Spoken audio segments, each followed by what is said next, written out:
Yo, what's going on, guys? Mush back at it with another video, and we all knew that this was going to be a bit of an issue. How big of an issue? I really didn't have any metric data to follow in terms of how much would PlayStation Network account linking really affect the sales as well as the reception of Sony's releases on PC.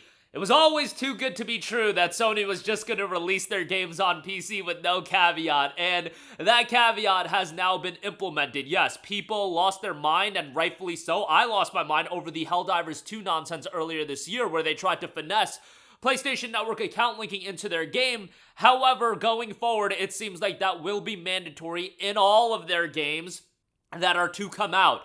Ghost of Tsushima did not have full PlayStation Network account linking required, but if you wanted to play the multiplayer Legends component, you did need to connect your PSN account.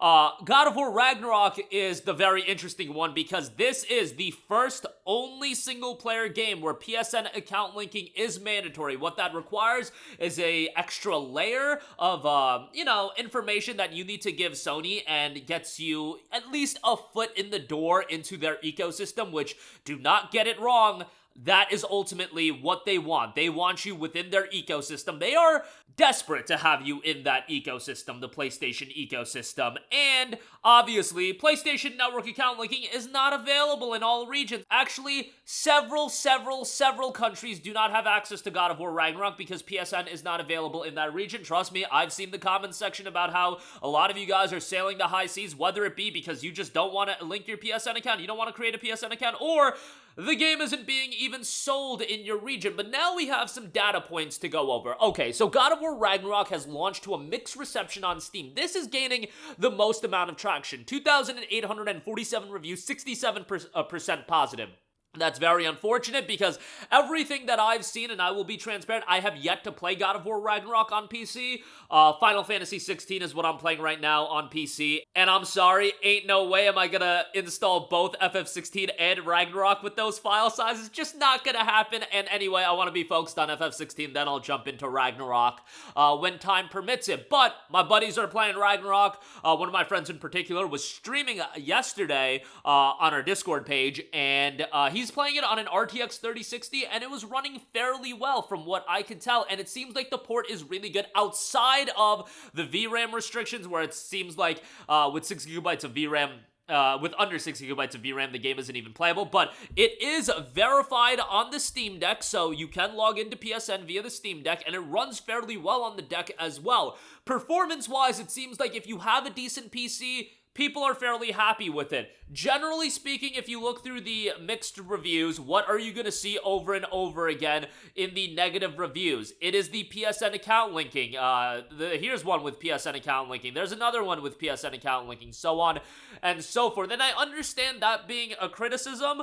I feel like if you are in the regions, like, I'm trying to view it as a glass half full situation. If you are in the regions where God of War Ragnarok is available, okay, just isolating it to those regions. So if you're in the States, so on and so forth, where PSN is available. Look, there was a time we weren't even getting the PlayStation games on PC, and a decade ago, if you told me Last of Us, God of War, and all these games would be available on PC, I would say that you're absolutely foolish. It's not going to happen.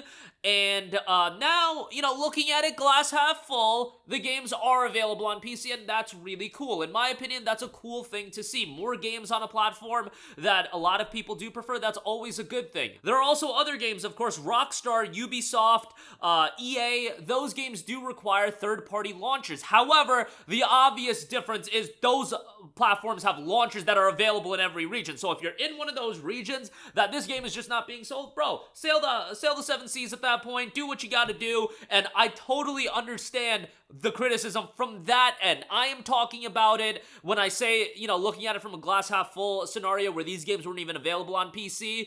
In the past, I am talking about the regions where PSN is available, and I already lost my mind over it. This is just going to be the reality, at least for the time being. Maybe Sony will circle back and reassess how this is received, but now, outside of the mixed reception, let's also go over the critical data, concurrent player counts. That determines how many people are buying this game, so I think the easiest thing to do Although not going to be the best comparison, let's look at where God of War 2018, God of War 2018, let's see where that game peaked at versus God of War Ragnarok. We're in the weekend as I'm recording this video, and God of War Ragnarok is currently at 30,000 concurrent players, just about to hit 31,000, 30,848 as I'm recording this video. Maybe it'll go up a little bit, down a little bit, we'll see. God of War 2018, where did that peak at? 73,529 players. Now, God of War 2018 did not require PSN account linking, and I also do believe the novelty had not died out at that point. I think there was still a little bit of that shock factor of seeing a game like God of War on PC, where now it has been kind of established and we have an idea that, these PlayStation titles are coming out on PC. So the novelty's worn off a little bit, and I do think that matters to an extent. So the novelty has worn off and PSN account linking is required, but that makes it so over half the peak concurrent player counts have been slashed. That is insane to me when we just look at that number from a novelty standpoint. PSN account linking is certainly playing a factor into it. Here's a better comparison I think we can look at. Horizon Zero Dawn versus Horizon Forbidden West. Why do I say those two games in particular? Well, Forbidden West is a direct sequel to Zero Dawn. Zero Dawn was the first PlayStation game on PC, so the novelty was at its highest. Yes, it was a lackluster port, but for comparison's sakes, both of these games don't require PSN account linking, and I feel like that'll give us a good idea on what the drop-off should be based on Forbidden West being a sequel and the novelty dying off a little bit. Well, Horizon Zero Dawn peaked at 56,000 concurrent players, while Forbidden West peaked at 40,000 concurrent players. A much less steep drop-off than what we saw out of God of War 2018 versus God of War Ragnarok, where over 50%, nearly, I believe 60% of the player base, the peak player base, they aren't there. It's not peaking at 50,000 players, 40,000 players, it's all the way down to 30,000 players versus 73,000 players, where Horizon Forbidden West was peaking at 40,000 players versus 56,000 players. None of these comparisons are going to be perfect, but I feel like that is the best comparison you can make as far as seeing how much PSN account linking is affecting it. I would actually say that just based on these numbers, PSN account linking is affecting it even more because generally speaking, God of War Ragnarok was a legit Game of the Year contender. The reception of that game was far, far stronger than Horizon Forbidden West. Yet, because of PSN account linking, it has fallen off far steeper than how Horizon Forbidden West fell off compared to Zero Dawn. Now, also, to be fair, Forbidden West was a considerably better port than Zero Dawn, so that element is there as well, but I feel like that is the best comparison point that you can make, and it really goes to show how much PSN account linking has affected God of War from a sales number standpoint. Ultimately, will Sony care about the fall off? I feel like they won't because they value, at least at this point in time, trying their best to get people into their ecosystem. Do I ultimately think that will work? Hell no. I don't think that's gonna work. I think, people will play God of War Ragnarok. They'll probably enjoy it if you're okay with account linking. But is that gonna, because they're gonna get their email newsletters and they'll be in the email chains? No, I don't think that's ultimately gonna get them into the PlayStation ecosystem. And even if it does, what I've noticed, if you get, like, the PC audience, if you get a couple of them to buy a PlayStation 5, you're not converting them in the types of PlayStation consumers Sony wants anyway. What PlayStation and Sony ultimately want is for people to buy a PS5 and then be absolutely obsessed in the ecosystem. Maybe obsessed is a little bit strong of a word, but what I'm saying is spending money on PlayStation Plus, regularly buying games on that platform. Generally speaking, everybody that I've talked to that has a PC and that also has a PlayStation 5, which is quite a few of my friends, they have their PC as their primary gaming platform, and literally their PS5 they dig up every now and again to play the exclusive. I had one buddy dig up his PS5 to play Astrobot. One of my buddies has legitimately not touched his PlayStation 5 since Spider-Man 2 has dropped, and that was a year ago. Those two people, that obviously this is anecdotes, but that's not the type of consumer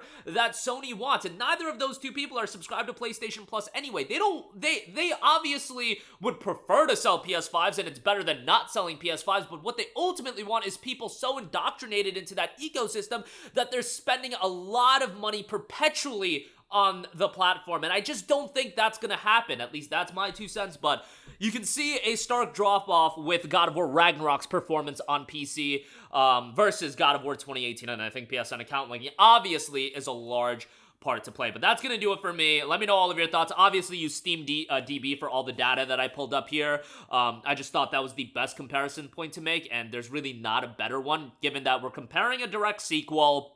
And we're comparing a direct sequel that didn't require PSN account linking versus God of War Ragnarok, a direct sequel that does require PSN account linking. And I feel like the numbers speak for themselves, as they would say. That's going to do it for me. Let me know all of your thoughts in the comments section down below. As always, thanks for watching, and I will catch you guys in the next one. Peace out. Hey, what's going on, guys? Mush here again. Hope you enjoyed the video. As you guys might know, YouTube's notification system is sometimes a little bit wonky, even if you're subscribed to the channel. Maybe you're not abundantly aware that I uploaded a video. To remedy that situation, make sure you hit the bell notification button. This way, whenever I upload a new video, and I try to upload as consistently as possible, you will be notified directly of the upload, and you can watch it as soon as it goes live. I would really appreciate if you guys hit that button so you can stay up to date with all of the content I'm posting. But as always, guys, thanks for watching, and I'll catch you guys in the next one. Peace out.